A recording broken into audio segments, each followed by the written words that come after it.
नमस्कार। दूरदर्शन पर आपने मुझे देखा ही होगा। आइए देखते हैं 11वीं कक्षा के त्रैमासिक 2022-23 के पेपर हिंदी को। पहला ही क्वेश्चन शुरू करने से पहले आपसे आग्रह है, इसे दोस्तों में जरूर भेजें, टीचर्स बच्चों को भेजें और इसे सब्सक्राइब जरूर कर लें। पहला ही क्वेश्चन, कबीर ने ईश्वर को कितने रूप में माना है? सब्सक्राइब कर लीजिए, लाइक बटन दबा दीजिए, ध्यान से सुनिएगा, याद भी हो जाएगा क्योंकि आगे भी आपके काम में आने वाले हैं। कबीर ने ईश्वर को एक रूप में माना है।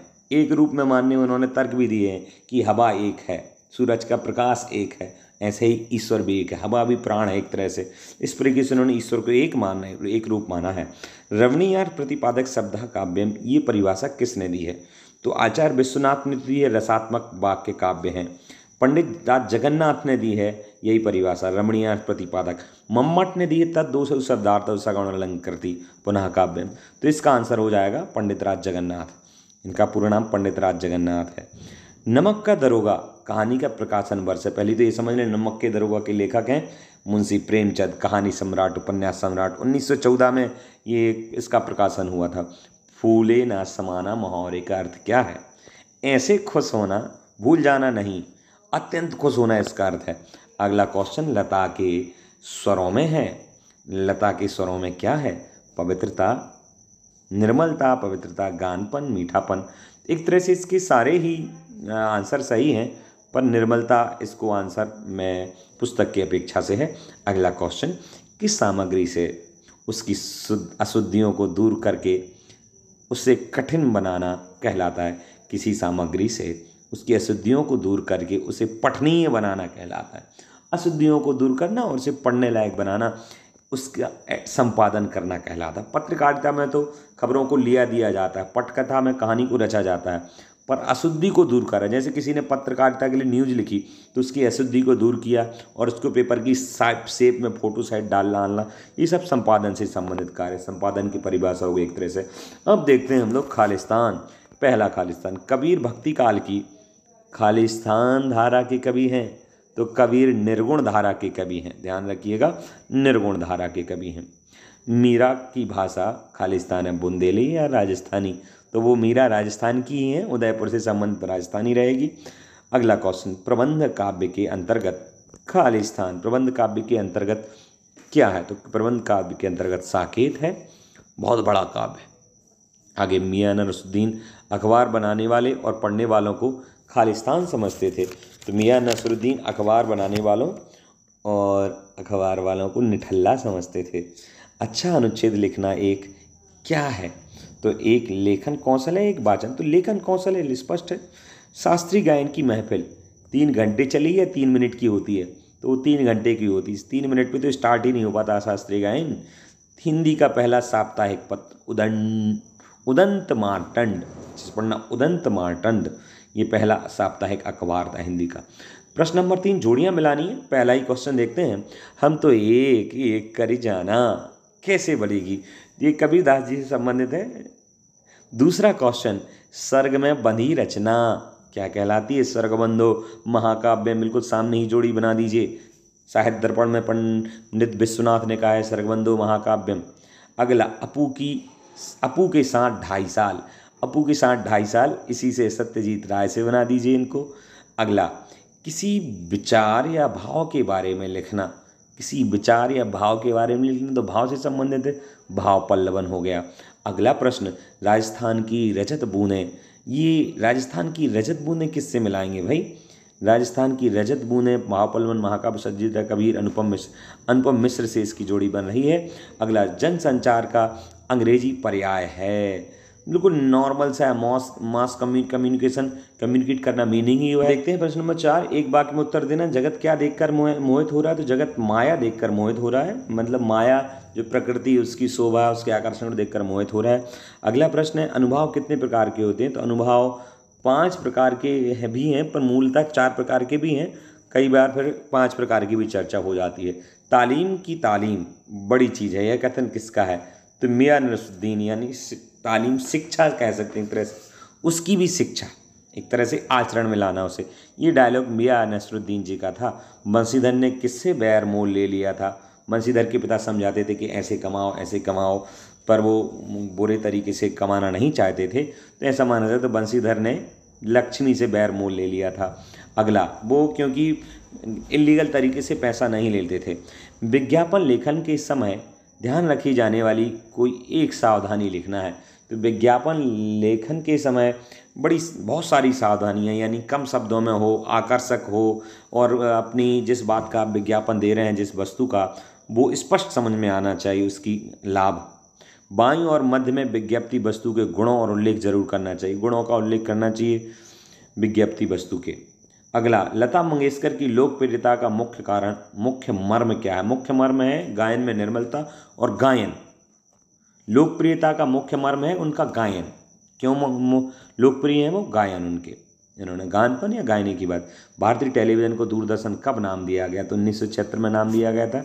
अगला प्रश्न देखते हैं, कबीर ने सुदक्कड़ी भाषा का प्रयोग किया है? सुदक्कड़ी भाषा से मतलब साधु संत की, पंच मेल आदि की भाषा। तो ये सही है। मोहन बैल में है, मोहन बैल है में अविद्या शब्द शक्ति नहीं। मोहन बैल में है लक्षणा शब्द शक्ति। 3 शब्द शक्ति होती हैं, तो इसमें लक्षणा है, अविद्या नहीं है, गलत हो गया। अपू की माँ से रोटी सब्जी खिला रही थी।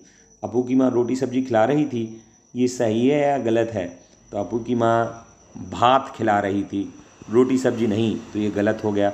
अगला, संवाद का सामान्य अर्थ बातचीत है, ये सही है। संगीत का क्षेत्र विस्तीर्ण, ये भी सही है। संचार माध्यमों का लोगों पर केवल सकारात्मक प्रभाव पड़ता है, नहीं, सकारात्मक भी पड़ता है, नकारात्मक, इसलिए ये गलत हो गया।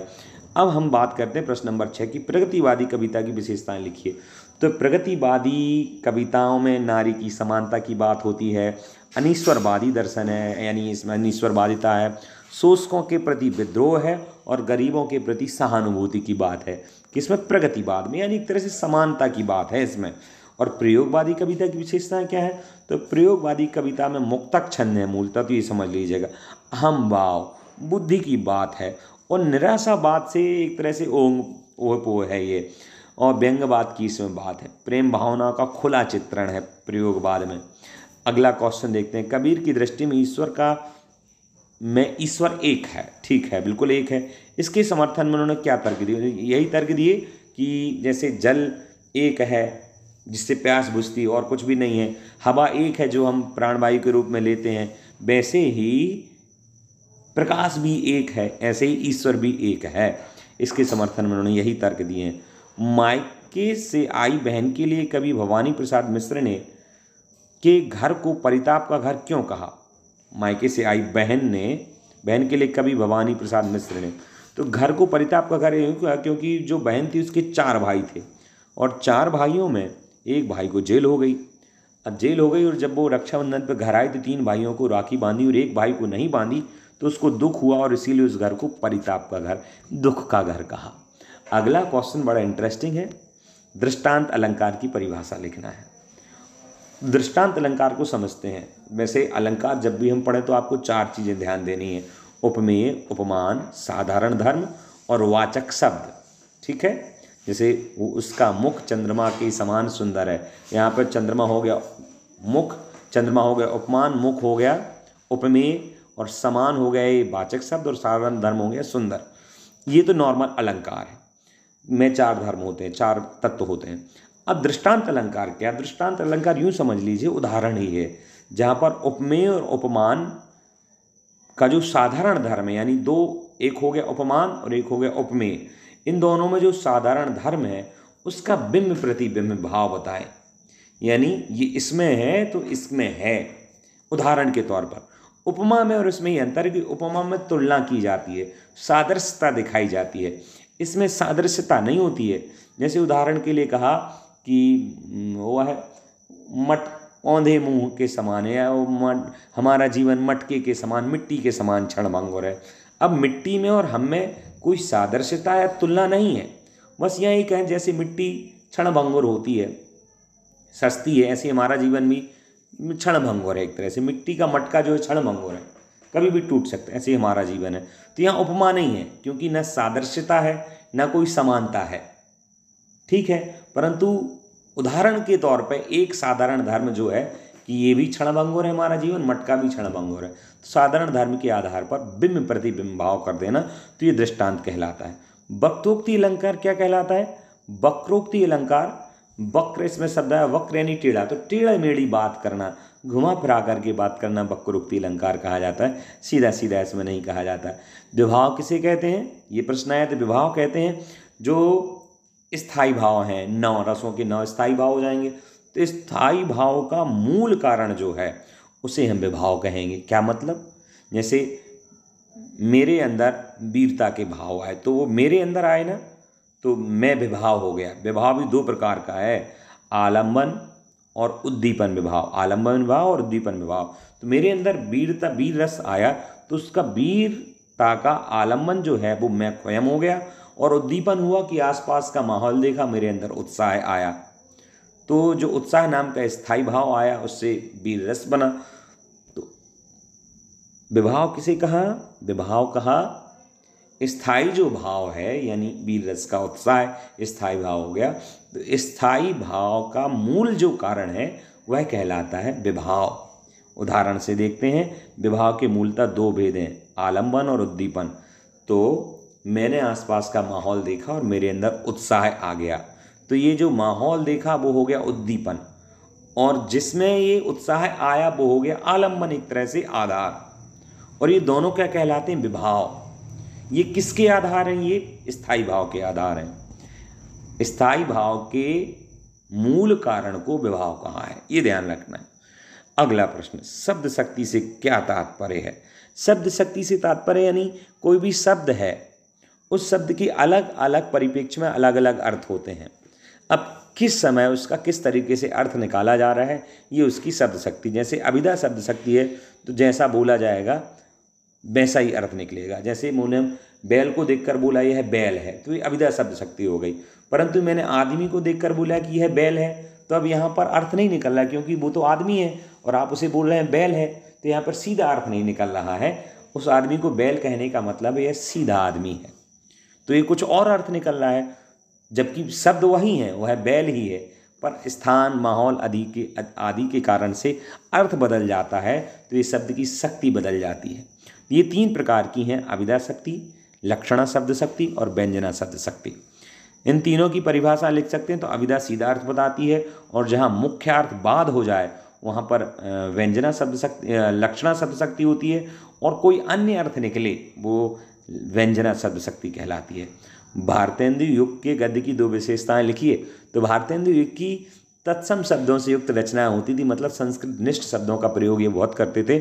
इनमें राष्ट्र प्रेम की भाव रहता था, हास्य की प्रधानता होती थी, पर राष्ट्र प्रेम बहुत ज़्यादा इनकी रचनाओं में देखा गया है। अगला देखते हैं, राष्ट्र प्रेम से मतलब राष्ट्र की उन्नति, समाज का सुधार हो, ऐसा। द्विवेदी युग की गद्य की 2 विशेषताएं लिखिए। द्विवेदी युग की, महावीर प्रसाद द्विवेदी जी, निबंध बहुत लिखे इन्होंने।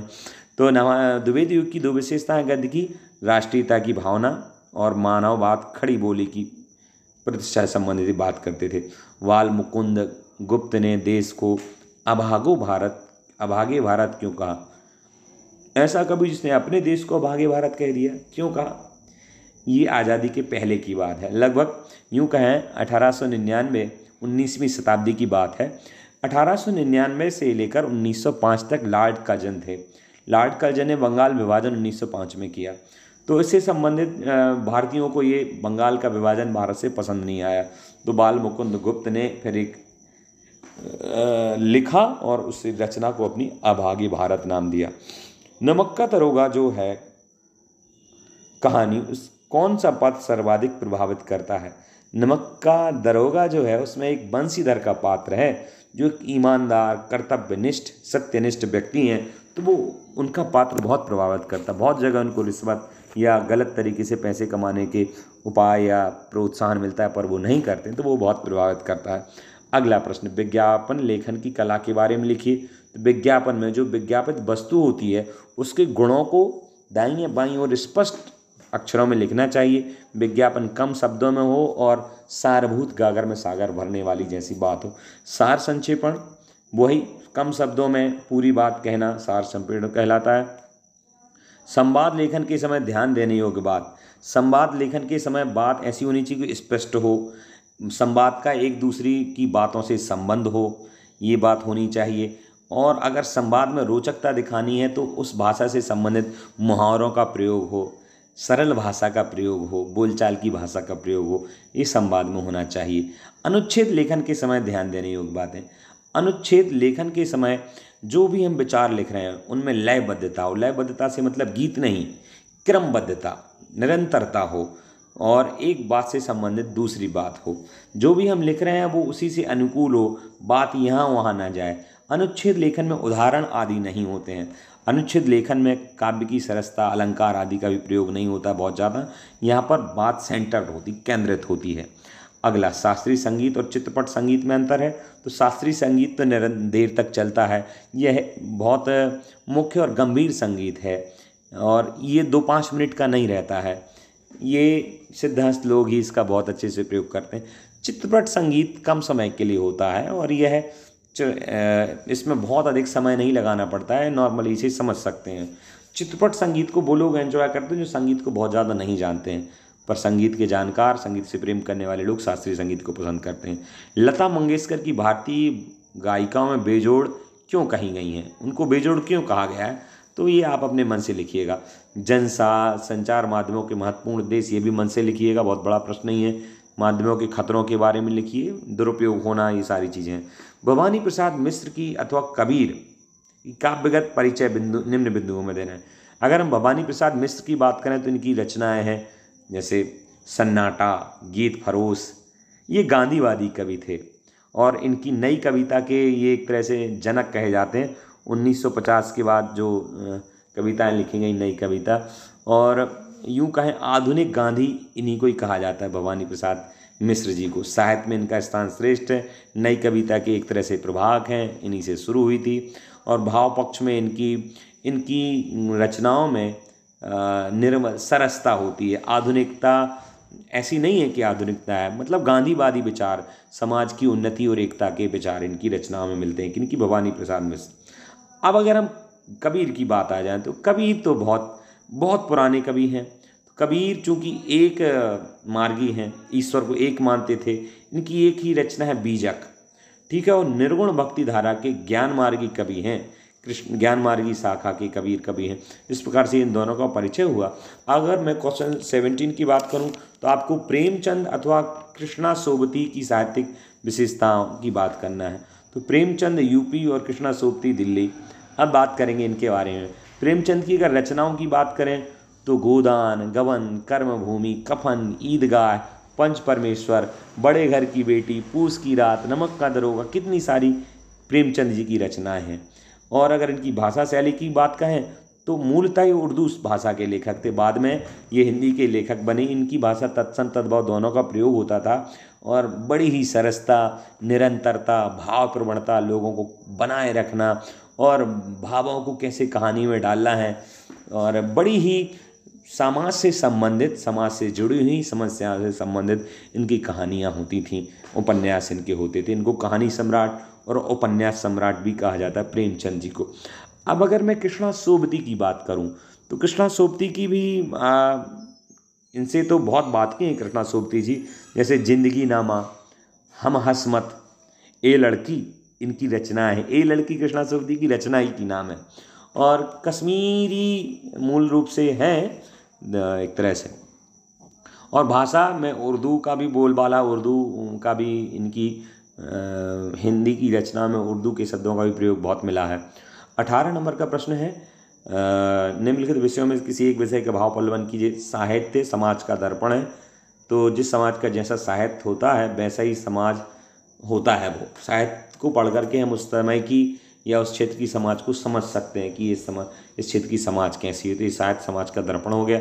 अज्ञान सर्वत्र आदमी को पछाड़ता है, ये भी अच्छा डायलॉग। आपको इनकी व्याख्या करनी है अपने शब्दों में तो आप व्याख्या कर सकते हैं। आशा है आप अच्छी व्याख्या करेंगे। आपकी व्याख्या में कुछ नया होना चाहिए, मौलिकता होनी चाहिए, रटा रटंत नहीं होना चाहिए। अगला प्रश्न देखते हैं। ये पूरा लिखा हुआ है तो इसका पहले तो आपको शीर्षक लिखना है। तो आप पूरा पढ़ेंगे तो इसको पढ़ने के बाद आपको लगेगा कि ये मेहनत, परिश्रम आदि संबंधित बात है, तो इसका शीर्षक उद्यम हो सकता है, उद्यम, ठीक है। और कौन सी प्रवृत्ति सबसे घातक है? तो काम टालने की प्रवृत्ति सबसे घातक है। निरंतरता का विलोम शब्द है अंतर, निरंतर का अंतर, ऐसे हो जाएगा। और अगला है जैसे वादर गरजो घेर घेर गुरु गगन, ये किससे संबंधित है? तो ये सूर्यकांत त्रिपाठी निराला की उत्साह से संबंधित है, ये कविता है। परंतु अगर इसका शीर्षक पूछा है तो इस कविता में इन पद्यों में बादल शीर्षक होना चाहिए, बादल से संबंधित बात है। बाकी ये पूरी कविता उत्साहित करने वाली ओज रस की कविता है, वीर रस की। अगला देखते हैं ओज गुण वाली, ओज रस नहीं है, गुण है। अगला प्रश्न, ये जो नीचे भी दिए गई हैं ये जैसे मेरो तो गिरधर गोपाल, ये मीरा जी की कविताएं हैं जो राजस्थान उदयपुर के मेवात के क्षेत्र की हैं। तो आप इनके संदर्भ प्रसंग लिखिएगा आराम से। आशा है आपको समझ में आया होगा। इसको फिर से सब्सक्राइब करें और पुनः मिलें। नमस्कार, तब तक के लिए।